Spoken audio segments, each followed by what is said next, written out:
जय यीशु की। मैं हूँ प्रियंका डामोर और आप देख रहे हैं रेडियो वार्ता शीर्षक की हिंदी सर्विस। कलीसियाई समाचार में आप सभी का स्वागत है। कलीसियाई समाचारों में प्रमुख है, पोप लियो ने गाजा में युद्ध विराम का आह्वान किया। तमिलनाडु उच्च न्यायालय ने राज्य सरकार को हिंदू दलितों के मंदिर प्रवेश को सुनिश्चित करने का आदेश दिया। वेटिकन के राजनयिक ने भारतीय विदेश मंत्री से मुलाकात की, द्विपक्षीय संबंधों पर चर्चा। कुंवारी मरियम को बदनाम करने के लिए पुरोहित की आलोचना। 2027 में बेनेडिक्ट 16वें के शताब्दी समारोह की आयोजन समिति ने भारतीय पुरोहित को शामिल किया। सेक्रेड हार्ट धर्म बहन केरल में शराबियों के पुनर्वासन में मदद करती हैं। अनियंत्रित निर्माण कार्य पुराने गोवा के यूनेस्को विरासत दर्जे को खतरे में डाल रहा है। अब जानते समाचार विस्तार से। पोप लियो ने किया गाजा में युद्ध विराम का आह्वान। गाजा में होली फैमिली कैथलिक गिरजाघर पर इजरायली हमले के मद्देनजर पोप लियो 14 ने इजरायली प्रधानमंत्री बेंजामिन से फोन पर बात की, जिसमें उन्होंने आराधना स्थलों की रक्षा करने और तत्काल युद्ध विराम की आवश्यकता पर बल दिया। परम धर्मपीठी प्रेस कार्यालय के वक्तव्य में शुक्रवार को बताया गया, आज सुबह कासलेट गोंदल्फो स्थित प्रेरित आवास में पोप लियो 14 ने इजराइल के प्रधानमंत्री बेंजामिन से टेलीफोन पर बात की। यह बात उन्होंने गुरुवार को इजरायली सेना द्वारा गाजा में होली फैमिली गिरजाघर पर किए गए सैन्य हमले के बाद कही, जिसमें 3 लोगों की मौत हो गई और कुछ अन्य गंभीर रूप से घायल हो गए। यह भी बताया गया कि बातचीत के दौरान पोप ने वार्ता, युद्ध विराम और युद्ध की समाप्ति के लिए नए सिरे से प्रयास करने की अपनी अपील को दोहराया। तमिलनाडु उच्च न्यायालय ने राज्य सरकार को हिंदू दलितों के मंदिर प्रवेश को सुनिश्चित करने का आदेश दिया। तमिलनाडु उच्च न्यायालय ने राज्य सरकार को आदेश दिया है कि वे सामाजिक रूप से गरीब दलितों को हिंदू मंदिर में प्रवेश सुनिश्चित करे। यह आदेश एक मंदिर द्वारा दलितों के पूजा अर्चना के अधिकार का उल्लंघन करने के खिलाफ शिकायत के बाद दिया गया। मद्रास उच्च न्यायालय ने 17 जुलाई को आरोपी मंदिर प्रशासन को दलित हिंदुओं जो 4 स्तरीय हिंदू जाति व्यवस्था से बाहर है और जिन्हें पहले अछूत माना जाता था को मंदिर में पूजा अर्चना करने की अनुमति देने का भी आदेश दिया। राज्य सरकार को यह सुनिश्चित करना चाहिए कि दलितों को मंदिर में प्रवेश की अनुमति देने से कानून व्यवस्था की कोई समस्या पैदा न हो। अदालत ने कहा कि उन्हें प्रवेश से वंचित करना राज्य के एक कानून तमिलनाडु मंदिर प्रवेश प्राधिकरण अधिनियम 1947 का उल्लंघन है। वेटिकन के राजनयिक ने भारतीय विदेश मंत्री से मुलाकात की, द्विपक्षीय संबंधों पर चर्चा की।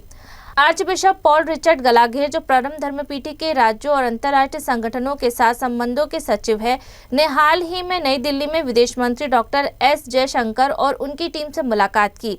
यह मुलाकात आर्चबिशप गलाघेर की भारत की आधिकारिक राजनीतिक यात्रा का हिस्सा थी, जिसका उद्देश्य परम धर्मपीठी और भारत गणराज्य के बीच द्विपक्षीय संबंधों को मजबूत करना था। इस गर्मजोशी और रचनात्मक बैठक में दोनों पक्षों ने तेजी से विभाजित होते विश्व में एक तरफा शक्ति के रूप में आस्था के महत्व पर जोर दिया। वेटिकन के शीर्ष राजनयिक आर्चबिशप गलाघेर ने शांति, मानवीय गरिमा और सर्वहित के प्रति चर्च की प्रतिबद्धता और ये सिद्धांत किस प्रकार इसके अंतर्राष्ट्रीय जुड़ाव को मार्गदर्शन करते हैं, इस पर अपने विचार साझा किए। कुंवारी मरियम को बदनाम करने के लिए पुरोहित की आलोचना। कलीसिया के नेताओं और कार्यकर्ता ने महाराष्ट्र राज्य में कैथलिक पुरोहित की निंदा की है, जिन्होंने धन्य कुंवारी मरियम की एक विशेष तस्वीर से जुड़ी मरियम की भक्ति के बारे में कथित अपमानजनक टिप्पणी की थी। बॉम्बे के आर्चडायसिस स्थित सेंट माइकल चर्च के सहायक पल्ली पुरोहित फादर एलिशन चंद ने एक धर्मोपदेश के दौरान कैथलिकों को चेतावनी दी कि एक शैतानी पंथ कुंवारी मरियम की विकृति चित्रों के रूप में घरों और संस्थानों में प्रवेश कर रहा है।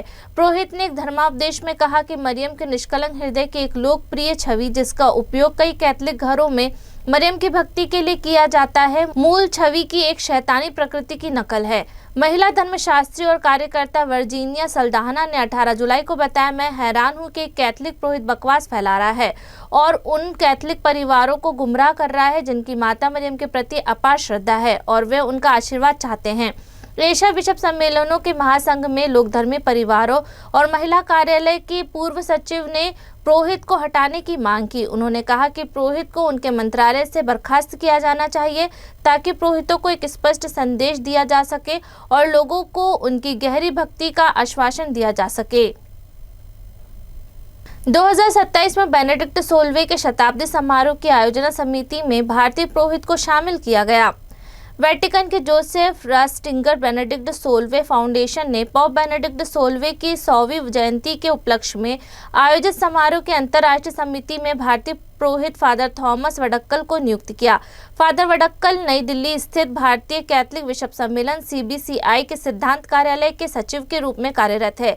16 अप्रैल 2000 को शताब्दी समारोह की तैयारी के लिए फाउंडेशन ने जोसेफ रास्टिंगर बेनेडिक्ट 16वें की इस धार्मिक विरासत को आगे बढ़ाने के उद्देश्य से कई पहलों की निगरानी और योजना बनाने के लिए एक अंतर्राष्ट्रीय समिति की स्थापना की है। इसमें विद्वानों के सम्मेलन, प्रकाशन, शोध परियोजना और अन्य स्मारक कार्यक्रम शामिल होंगे जो द्विगंत पॉप की धार्मिक अंतर्दृष्टि और योगदान को उजागर करेंगे।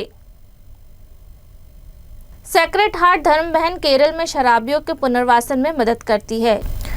लीला साजी 20 साल तक डर और असुरक्षा की जिंदगी जीती रही, जब तक कि एक कैथलिक धर्म बहन उनके शराबी पति को केरल स्थित संथवाना नशा मुक्ति केंद्र में नहीं ले आई। 8 साल बाद उनके पति शाजी तुंडसेरी अपने नए जीवन का श्रेय केंद्र के सेक्रेड हार्ट सिस्टर को देते हैं।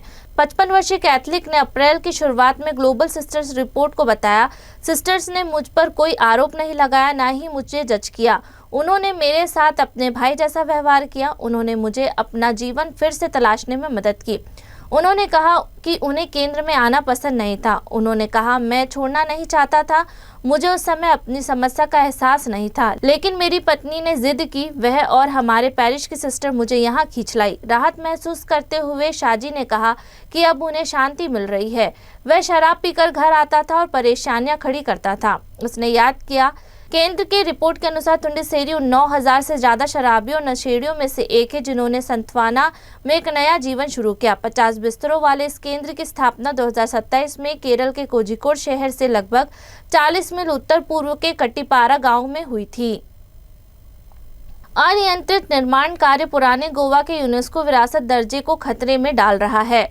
मार्च के अंत में निवासियों का एक समूह स्तब्ध होकर देख रहा था कि जब मिट्टी हटाने वाली मशीनें 400 साल पुराने बेसिलिका ऑफ बॉम जीसस के सामने तिरछे एक भूखंड को साफ कर रही थी। यह बेसिलिका 16वीं सदी के Spanish Jesuit saint Francis Xavier के पवित्र अवशेषों से सुसज्जित है।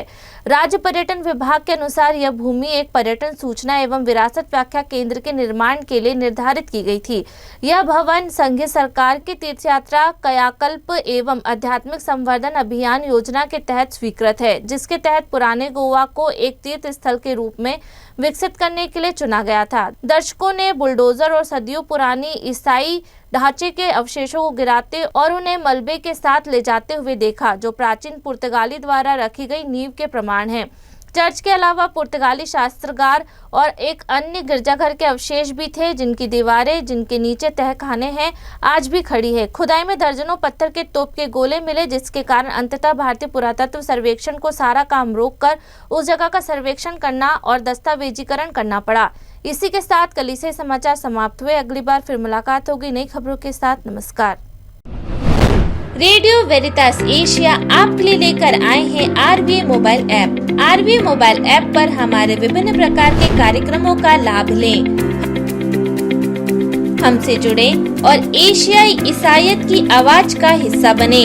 आज ही ऐप स्टोर एवं प्ले स्टोर से RVA मोबाइल ऐप डाउनलोड करें।